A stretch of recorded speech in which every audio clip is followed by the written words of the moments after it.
10 on Your Side is your local election headquarters, and tonight we are tracking the truth in a TV commercial that claims one of the candidates' policies hurt minority students. The target of the ad is Democrat Nancy Guy, and she says what's in the ad is grossly unfair. 10 on Your Side's Andy Fox is finding the truth. Stephanie and Laura, Nancy Guy says her opponent has taken her issues and misrepresented her. That's what she's telling us. She knows why Stolle is running a commercial like this. She's the Democrat, and she is depending on Democratic voters who are probably aligned with former President Obama and his administration.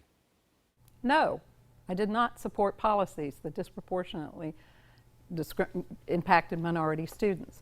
But that's what State Delegate Chris Stolle's ad claims. School board member Nancy Guy supported discipline policies for Virginia Beach schools that punished minority students disproportionately.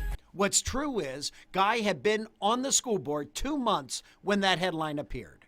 We did not support discriminatory policies. We championed a study to determine whether it was happening so we could make sure it didn't happen.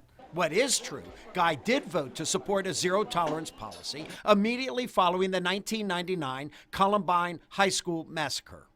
The school board passed a zero-tolerance policy on weapons in schools. It is true that 15 years after that vote, zero-tolerance policies in general came under racial scrutiny that appears in the ad.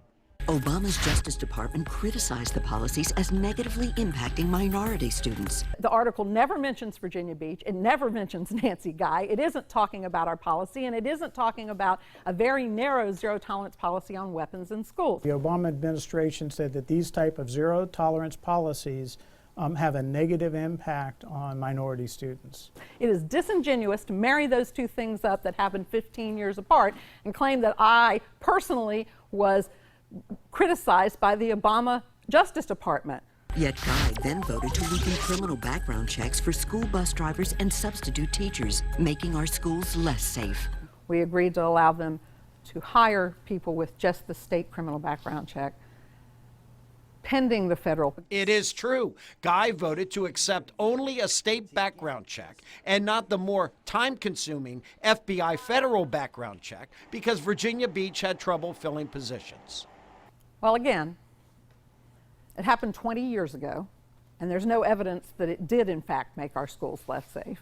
I think it would be obvious to any parent that if you're reducing the standards of who you have teaching their kids and driving them to school, that is making them less safe.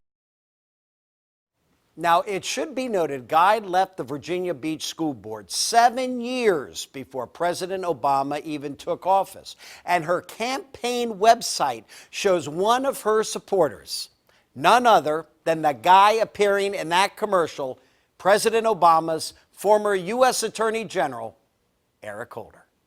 I'm Andy Fox, 10 on Your Side. Andy, thank you.